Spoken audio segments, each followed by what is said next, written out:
Alhamdulillah alladhi ja'ala lil makhluqati ala qadril azimi sahama fahaqama alayhimul mautu wal fana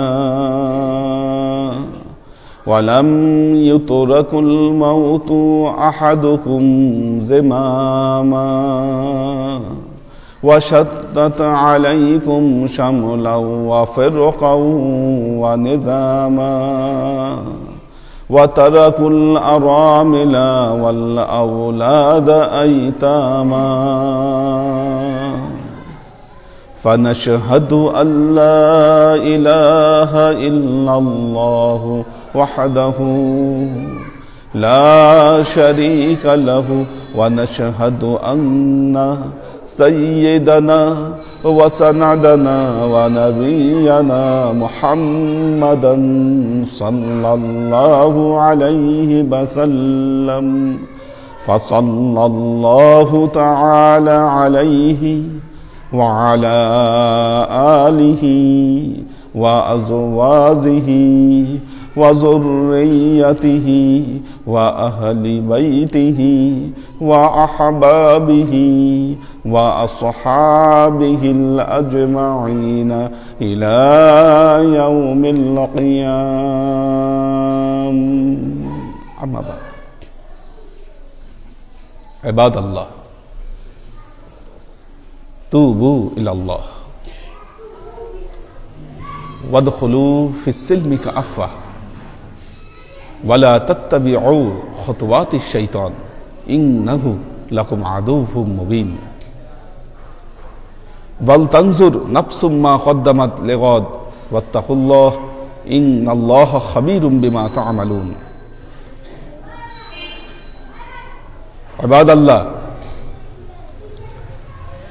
إن الموت الذين تفرون منه فإنه ملاقيكم ثم تردون إلى عالم الغيب والشهادة فينبئكم بما كنتم تعملون.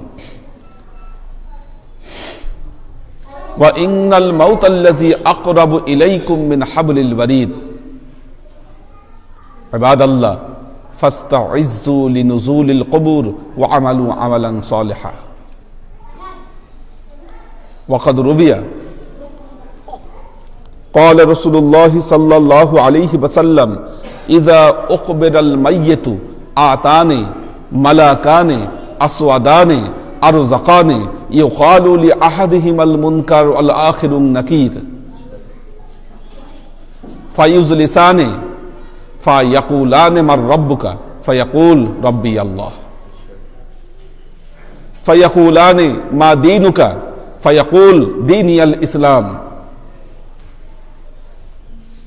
فيقولان من هذا الرجل الذي بعث إليكم فيقول هذا محمد رسول الله صلى الله عليه وسلم فيقولان ما يدريك فيقول قرأت كتاب الله وآمنت به وصدقت عليه فينادي منادي من السماء قد صدق وارفشه من الجنة والبسه من الجنة وافتح باب قبره إلى باب الجنة فيأتي من روحها وطيبها. وأما الكافر والمنافق فيقول في كل جواب ها لا أدري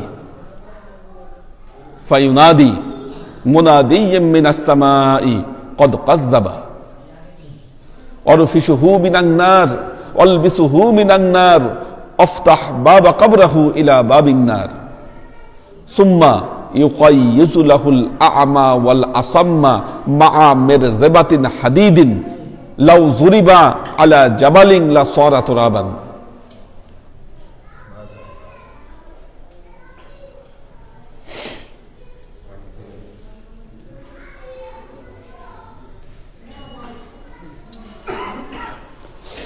وقال الله تعالى في كلامه المجيد والفرقان الحميد ইন্নাল আবরারা লাফি নাঈম ওয়া ইন্নাল ফুজ্জারা লাফি জাহিম ইয়াসলাউনাহা ইয়াউমাদ্দিন।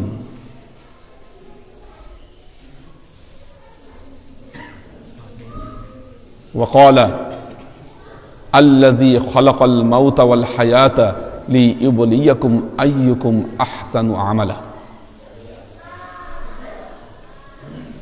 আল্লাহর আশিক ও সালেক বৃন্দ, সর্ববিদ উত্তম প্রশস্তি জ্ঞাপন করছি সে আল্লাহ পাকের নিমিত্তে, যিনি হায়াত নামক এক নিয়ামত আমাদেরকে দান করেছেন।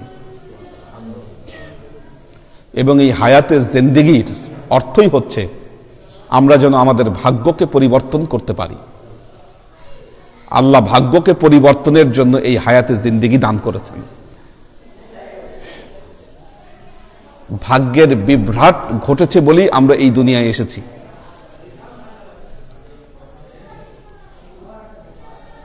এর সাথে সাথে আল্লাহ তার কালামে পাকে বলছেন, ইন্নাল্লাহা লা ইউগাইয়িরু মা বিকাউমিন হাত্তা ইউগাইয়িরু মা বিআনফুসিহিম। আল্লাহ ওই সম্প্রদায়ের ভাগ্য ততক্ষণ পর্যন্ত পরিবর্তন করেন না যতক্ষণ পর্যন্ত সে নিজে তার ভাগ্যকে পরিবর্তনের চেষ্টা করে। তো ভাগ্য পরিবর্তনের অর্থ কি?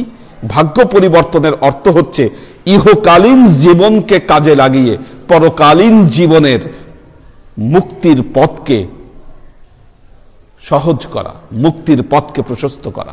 এটাই হচ্ছে আমাদের এখানে দায়িত্ব। সংক্ষিপ্ত একটি সময় আল্লাহ দিয়েছেন, একটা দরজার মতো উন্মুক্ত করে দিয়েছেন এই হায়াতে জিন্দেগি। যারা এটাকে কাজে লাগাতে পারবেন তারা অফুরন্ত সময় আল্লাহর নিয়ামতের মধ্যে বসবাস করতে পারবেন। আল্লাহর আশিক ও সালেক বৃন্দ, মানুষের পরকালীন জীবনের সূচনা হচ্ছে কবর।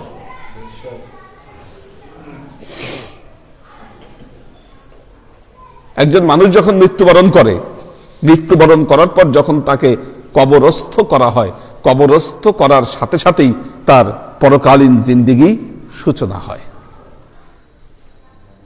দেখুন, আল্লাহ যে মানুষকে জীবন দিয়েছেন, এক জীবনের চাইতে আরেক জীবনের পরবর্তী যত জীবন আছে, জীবনের যত স্টেপ আছে, প্রত্যেকটার পরিধি বড়। হায়াতে জিন্দেগির পরিধি আমাদের কত? 60, 70, 80, বড় জোর 100, 120। কি যে অনেক হায়াত পায়, 120-এর উপর তো বাঁচা সম্ভব না সর্বোচ্চ। তো আমাদের এই হায়াতে জিন্দেগি 60 থেকে নিয়ে সর্বোচ্চ 120 পর্যন্ত, খুব সংক্ষিপ্ত সময়। কিন্তু পরকালীন জিন্দেগি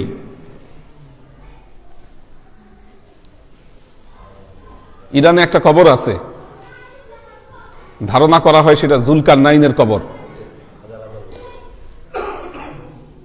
খ্রিস্টপূর্ব 3000 বছরের আগের কবর ওইটা। তার মানে এই সময় হিসাব করলে 5000 বছরের পুরানা কবর। তার মানে ওই লোকটা 5000 বছর ধরে ওই কবরের মধ্যে আছে। আপনি যদি আজকে কবরের মধ্যে ঢুকেন, কয় হাজার বছর এখানে অবস্থান করবেন আপনি বলতে পারেন না। কেউই জানি না আমরা যদি আজকে কবরের মধ্যে ঢুকি, কয় হাজার বছর এরকম আমাকে এখানে থাকতে হবে আমরা জানি না। পৃথিবী থেকে সময় অতিক্রান্ত হয়ে যাবে, পৃথিবী থেকে সময় অতিক্রান্ত হয়ে যাবে, কিন্তু ওই সময়গুলো আমাদেরকে কবরের জিন্দেগিতে অবস্থান করতে হবে। এটাই মহাসত্য কথা। তাহলে আপনি আপনার ইহকালীন জীবনকে সৌন্দর্যমণ্ডিত করার জন্য এত প্রচেষ্টা করছেন, এত চেষ্টা করছেন, আপনার পরকালকে সৌন্দর্যমণ্ডিত করার জন্য আপনি কতটুকু প্রস্তুতি গ্রহণ করেছেন, আপনি সেই জায়গাকে ভালো করার জন্য কতটুকু প্রস্তুত হয়েছেন, এটা মুখ্য বিষয়।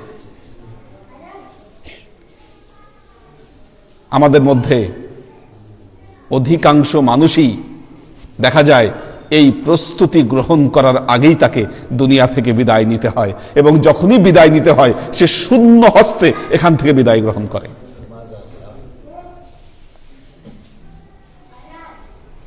এই ছেলেটা কথা বলতেছে, এই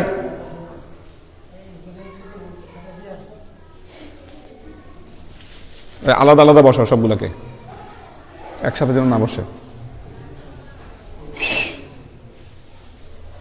আল্লাহর আশিক ও সালেক বৃন্দ, তো দেখা যায় পরকালীন জীবনের প্রস্তুতি নেওয়ার আগেই এই পৃথিবী থেকে তাকে বিদায় নিতে হয়।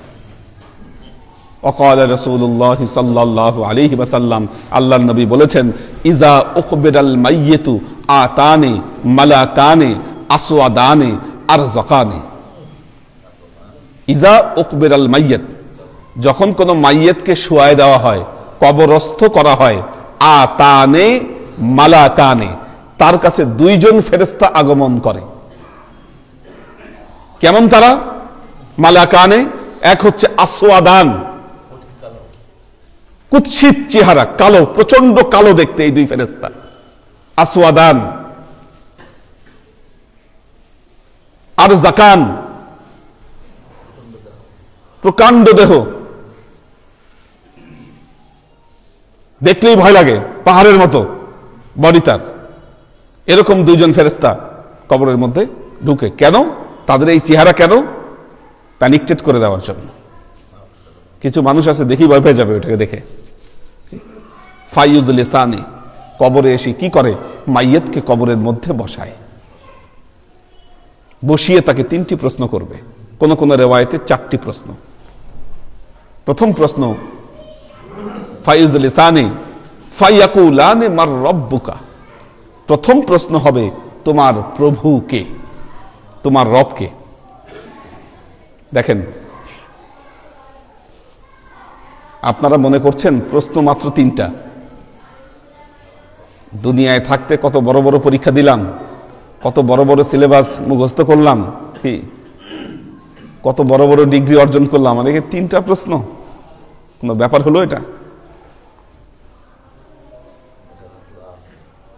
পরীক্ষার্থী আপনি, পরীক্ষা নিচ্ছেন কে? আল্লাহ। ওই পরীক্ষা নিচ্ছেন আল্লাহ। মিথ্যা বলার সুযোগ আছে? ইহকালীন জীবনে বহুত মিথ্যা বলতে পারেন, ওই জায়গায় মিথ্যা বলার কোনো সুযোগ নাই। প্রথম প্রশ্ন করা হলো আপনাকে, মার রাব্বুকা, তোমার প্রভু কে? এর উত্তর হলো রব্বি আল্লাহ, আমার প্রভু হচ্ছে, আমার রব হচ্ছে আল্লাহ। আপনার রব আল্লাহ, তার মানে আপনি আল্লাহর গোলামি করেছেন, তাই তো? যিনি আল্লাহর গোলামি করেছেন তিনিই বলতে পারবেন রব্বি আল্লাহ, আমার প্রভু হচ্ছে আল্লাহ, আমার রব হচ্ছে আল্লাহ। কি এখন এই পৃথিবীতে যারা আল্লাহর গোলামি করেন নাই, খালি এটা মুখস্থ করে গিয়ে ওখানে বলতে পারবেন রব্বি আল্লাহ? ইম্পসিবল ব্যাপার, মিথ্যা বলার কোনো সুযোগ নাই ওই জায়গায়। কাজেই মনে রাখবেন, এই পৃথিবীতে যারা প্রমাণ করতে পেরেছেন আমি আল্লাহর গোলামি করেছি, তারাই ওই মুহূর্তে এই উত্তর দিতে পারবেন রব্বি আল্লাহ, আমার প্রভু হচ্ছে আল্লাহ।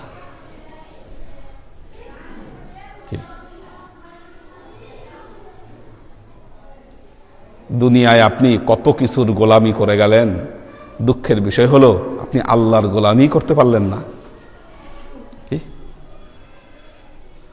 আল্লাহর গোলামি আপনি করতে পারলেন না। আল্লাহর আদেশ দেখেন, খুব সামান্য কিছু আদেশ করেছেন আল্লাহ মানুষকে। 24 ঘন্টা সময় আল্লাহ দিয়ে রেখেছে একদিনে। এই 24 ঘন্টার মধ্যে আল্লাহ বলেছে 5টা ওয়াক্ত নামাজের সময় আমারে দাও। কি আপনি 5 ওয়াক্ত নামাজের সময় হিসাব করেন, সারা দিনে 1 ঘন্টাও হয় না। আপনি 24 ঘন্টা নিজের কাজে গায়ে বাতাস লাগায় ঘুরে বেড়ার সময় আপনার আল্লাহ দিয়ে দিয়েছে আপনাকে। আল্লাহ যে 5টা ওয়াক্ত নামাজের কথা বলেছে, আপনি ওইটাও ঠিক মতো আদায় করতে পারেন না। কিভাবে আপনি কালকে মুনকার নাকিরের সামনে আপনি সুন্দর মতো জবাব দিবেন, বলবেন যে রব্বি আল্লাহ? এত সস্তা, এত সস্তা। আল্লাহ যা আদেশ করেছে আপনাকে, আল্লাহ যা গোলামি করতে বলেছে, এগুলো কোনোটাই আপনি ঠিক মতো পালন করছেন না। আপনি মুনকার নাকিরের সামনে জবাব দিবেন রব্বি আল্লাহ? এত সস্তা নয়। দ্বিতীয় প্রশ্ন, মা দীনুকা, তোমার দিন কি? তোমার দিন কি? মুমিন বান্দা হলে উত্তর হবে দীনি আল ইসলাম, আমার দিন, আমার ধর্ম হচ্ছে ইসলাম। দেখুন, ইসলাম অন্যান্য প্রচলিত ধর্মের মতো কোনো ধর্ম নয়। ইসলাম প্রচলিত ধর্মের মতো ধর্ম নয়। ইসলামকে বলা হচ্ছে কমপ্লিট কোড অফ লাইফ, অন্যান্য ধর্মের সাথে ইসলামের পার্থক্যটা হচ্ছে এই জায়গায়। অন্যান্য ধর্ম শুধু ধর্ম, কিছু আচার ব্যবহারের মাধ্যমে ওই ধর্মকে পালন করা যায়। ইসলামকে শুধু কিছু আচার ব্যবহারের মধ্যে সীমাবদ্ধ রেখে পালন করা যায় না। ইসলাম হলো পুরো জীবন ব্যবস্থা। তারাই বলতে পারবেন দ্বীন আল ইসলাম, যারা তাদের নিজেদের জীবনে সকল পর্যায়ে ইসলামকে প্রতিষ্ঠা করতে পেরেছেন। কি আমাদের মধ্যে এমন অনেকেই আছি, মসজিদে আসলে আমরা ইসলামিক, মসজিদে যখন আসি তখন আমরা মুসলমান, সমাজের সাথে যখন মিশি তখন কেউ বলতে পারে না আমি কি আসলে মুসলমান, না আমি বেঈমান, না আমি কাফের, না আমি ইহুদি, না আমি নাসারা।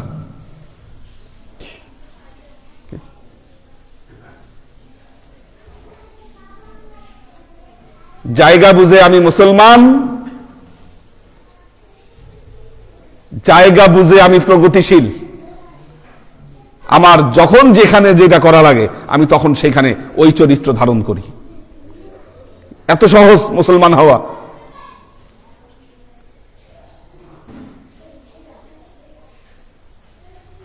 আল্লাহর আশেক ও সালেক বৃন্দ, মুসলমানের ঘরে জন্মগ্রহণ করেছেন আপনি। আজকে সমাজে অনেক যুবকই আছে, আলেমদেরকে দেখলে, হুজুরদেরকে দেখলে নাক ছিটকায়, এটা হুজুর। অ্যালার্জি। বিয়ে করতে গেলে কিন্তু সেই হুজুরই লাগে। আপনার জানাজা পড়াইতে যাক, সেই হুজুরই লাগে। হুজুর দেখলে আপনার গায়ে অ্যালার্জি হয় কেন? আপনি আসলে ইসলামকে ভালোবাসেন না। প্রবলেমটা এইখানে। দুনিয়ায় হুজুরদেরকে দেখলে আপনি গালি দিবেন যে হুজুররা মৌলবাদী, আর আপনি মুনকার নাকিরের সামনে আশা করবেন আপনি বলে দিবেন দ্বীন আল ইসলাম। এত সস্তা, এত সস্তা না। নিজের জীবনে ইসলামকে প্রতিষ্ঠা করতে হবে পরিপূর্ণভাবে। তিনি জবাব দিবেন দ্বীন আল ইসলাম, আমার ধর্ম হচ্ছে ইসলাম। 3 নম্বর কোশ্চেন, এটা সবচেয়ে কঠিন কোশ্চেন। বলা হচ্ছে তৃতীয় প্রশ্ন করা হবে, মান হাজার রাজুলুল্লাযী বুইসা ইলাইকুম। মান হাজার রাজুল, মুনকার নাকির বলবে এই লোকটা কে? বুইসা ইলাইকুম, যাকে তোমাদের কাছে প্রেরণ করা হয়েছে, এই লোকটা কে দেখে বলো, কে এই লোক? আল্লাহ নবী বলছেন সহিহ বুখারীর হাদিস, আন্নাকুম তুফতানুনা ফিল কবরি কা ফিতনাতিল মাসীহিদ দাজ্জাল। দাজ্জালের ফিতনার মতো ফিতনা তোমার সামনে উপস্থিত হবে যখন তোমাকে এই প্রশ্ন করা হবে এই লোককে। শয়তান তখন সামনে উপস্থিত হবে, শয়তান বলবে আমার নাম বল, আমার নাম বল। কি ঈমান ঠিক না থাকলে সে শয়তানের ধোঁকায় পড়ে যাবে।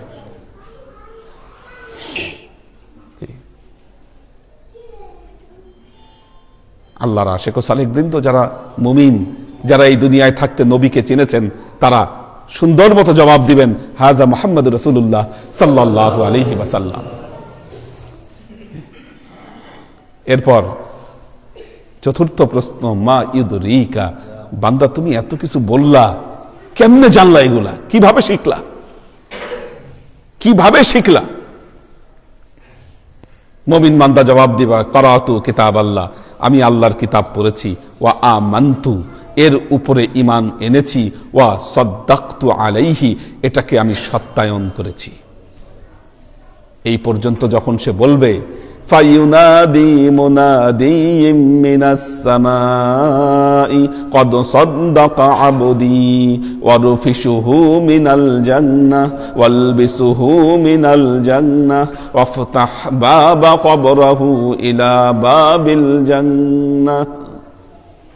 এই পর্যন্ত উত্তর দেওয়ার পরেই ফায়ুনাদি মুনাদিয়্যিম মিনাস সামাই, আকাশ থেকে একজন আহ্বানকারী মুনকার নাকিরকে ডেকে বলবে, হে মুনকার নাকির, অনেক প্রশ্ন করেছো, কদ সাদ্দাকা আবদি, আমার বান্দা যা বলেছে এতক্ষণ সত্য বলেছে, ওয়ালবিসুহু মিনাল জান্নাহ, এখনই জান্নাতি পোশাক তাকে পরিয়ে দাও, ওয়ারফিশুহু মিনাল জান্নাহ, তার কবরে তুমি জান্নাতি গালিচা বিছিয়ে দাও। অফতাহ বাবা কবরাহু ইলা বাবিল জান্নাহ, জান্নাতের সাথে তার কবরের সংযোগ এখনই স্থাপন করে দাও।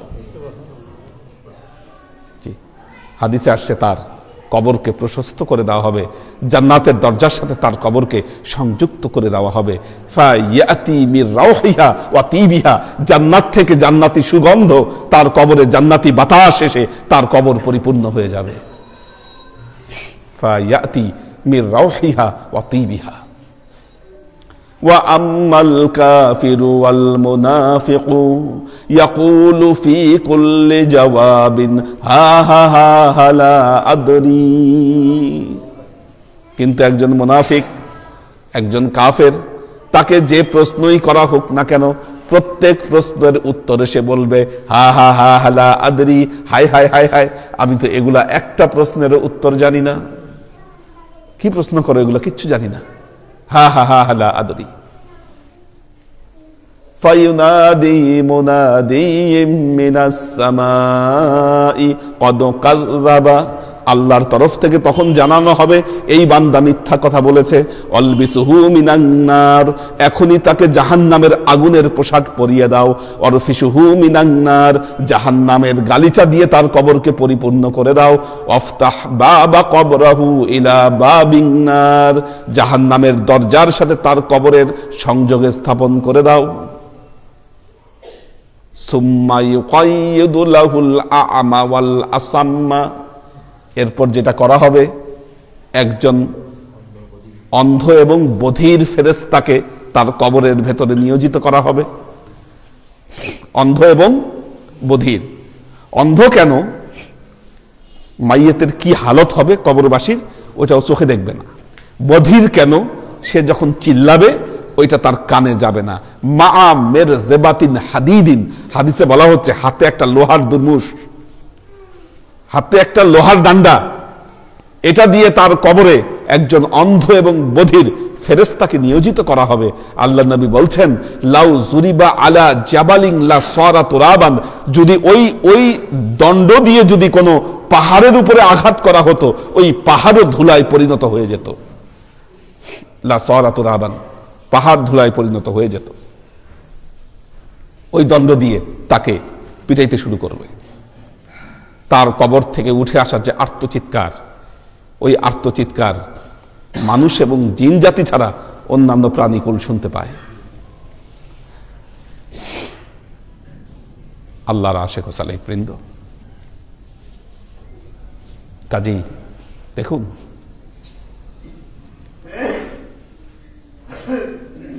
কবরবাসীরা যখন মৃত্যু আসবে, পরকালে যাবে,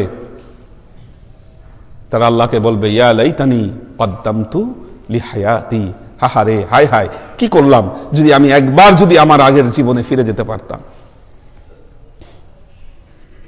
ফিরে যেতে পারতাম। এই যে এখন বর্তমান করোনা পরিস্থিতি, আমরা দেখেছি মৃত্যু কত কাছে মানুষের। সুস্থ সবল চলাফেরা করছে, হঠাৎ আক্রান্ত হয়েছে, নাই চলে গেছে। মৃত্যুকে এত কাছ থেকে দেখেও আমরা অনেকেই আমাদের জীবনকে পরিবর্তন করতে পারছি না। এটা আফসোস, দুর্ভাগ্য আমাদের। আল্লাহ আমাদেরকে তৌফিক দান করুন, সময় থাকতে যেন আমরা আমাদের জীবনকে পরিবর্তন করতে পারি, আমাদের ভাগ্যকে পরিবর্তনের পথকে সুগম করতে পারি, সে তৌফিক আল্লাহ আমাদের সবাইকে দান করুন। বারাকাল্লাহু লানা ওয়া লাকুম ফিল কুরআনিল আযীম ওয়া নাফা'ানা ওয়া ইয়্যাকুম লা আয়াতি ওয়া যিকরিল হাকীম ইন্নাহু তাআলা জাওয়াদুন কারীমুম মালিকুন মাররাউফুর রহিম।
লাঠি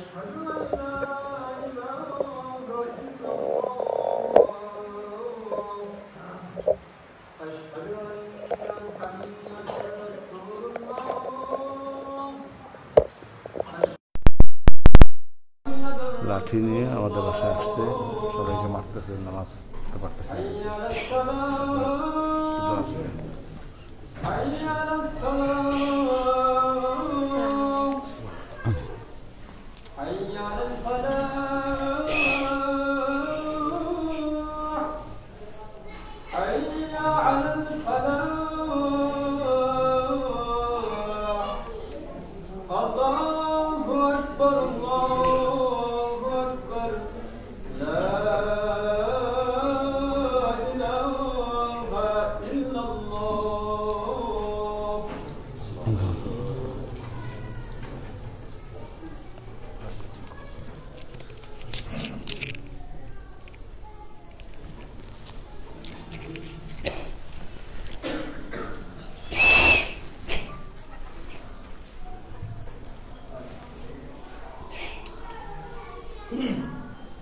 الحمد لله الحمد لله الذي جعل لخلقه من أقدار العظيم سهاما فحكم عليهم الموت والفناء فلم يترك الموت لأحد منكم لزاما وشتت عليهم محازم لذة الموت وشملا وفرقا ونظاما وتركوا الأولاد والأرامل أيتاما فنشهد أن لا إله إلا الله وحده لا شريك له ونشهد أن سيدنا وسندنا ونبينا محمدا صلى الله عليه وسلم فصلى الله تعالى عليه وعلى آله وأزواجه وذريته وأهل بيته وأحبابه وأصحابه الأجمعين إلى يوم القيامة. أما بعد، عباد الله، توبوا إلى الله وادخلوا في السلم كافة ولا تتبعوا خطوات الشيطان إنه لكم عدو مبين ولتنظر نفس ما قدمت لغد واتقوا الله إن الله خبير بما تعملون. عباد الله، إن الموت الذين تفرون منه فإنه ملاقيكم ثم تردون إلى عالم الغيب والشهادة فينبئكم بما كنتم تعملون وإن الموت الذي أقرب إليكم من حبل الوريد. عباد الله، فاستعزوا لنزول القبور وعملوا عملا صالحا واتعظوا بنصيحتي كما أخبركم الآن بخطبتي. بارك الله لنا ولكم في القرآن العظيم ونفعنا وإياكم لا آيات وذكر الحكيم إنه تعالى جواد كريم مالك بالرؤوف الرحيم.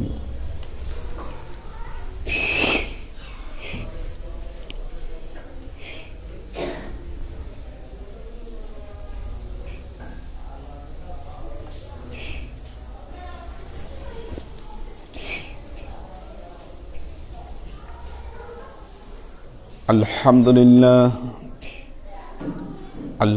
لله نحمده ونستعينه ونستغفره ونؤمن به ونتوكل عليه ونعوذ بالله من شرور أنفسنا ومن سيئات أعمالنا من يهد الله فهو المهتدي ومن يضلل فلن تجد له وليا مرشدا فنشهد أن لا إله إلا الله وحده لا شريك له ونشهد أن سيدنا وسندنا ونبينا محمدا صلى الله عليه وسلم الذي أرسله الله بالحق بشيرا ونذيرا وداعيا إلى الله بإذنه وسراجا منيرا. وقال تعالى: إن الله وملائكته يصلون على النبي يا أيها الذين آمنوا صلوا عليه وسلموا تسليما. اللهم صل على محمد وعلى آل محمد كما صليت على إبراهيم وعلى آل إبراهيم إنك حميد مجيد. اللهم بارك على محمد وعلى آل محمد كما باركت على إبراهيم وعلى آل إبراهيم إنك حميد مجيد. اللهم صل وسلم ورحم وبارك على سيدنا ونبينا وشفيعنا وحبيبنا وقرة أعيننا محمد صلى الله عليه وسلم وعلى آله وأزواجه وذرياته وأهل بيته وأحبابه وأصحابه الأجمعين إلى يوم القيامة، خصوصا على صاحب الصدق عامل المؤمنين أبي بكر الصديق رضي الله تعالى عنه، وعلى صاحب العدل والإحسان عامل المؤمنين عمر بن الخطاب رضي الله تعالى عنه، وعلى صاحب الحياء والإحسان عامل المؤمنين عثمان بن عفان رضي الله تعالى عنه، وعلى صاحب الحلم والعلم والعرفان عامل المؤمنين علي بن أبي طالب رضي الله تعالى عنه، وعلى تمام العشرة المبشرات والتابعين المهديين. اللهم اهد أئمة المسلمين إلى سنة رسول الله صلى الله عليه وسلم. اللهم اغفر أئمة المسلمين مغفرة ظاهرة وباطنة. اللهم أعز الإسلام والمسلمين. اللهم أت أئمة المسلمين فلاحا عظيما. اللهم انصر من نصر دين محمد صلى الله عليه وسلم واجعلنا منهم واخذل من خذل دين محمد صلى الله عليه وسلم ولا تجعلنا منهم. تعدلوا عباد الله رحمكم الله. إن الله يأمركم بالعدل والإحسان وإيتاء ذي القربى وينهى عن الفحشاء والمنكر والبغي يعظكم لعلكم تذكرون. فاذكروني أذكركم واشكروا لي ولا تكفرون.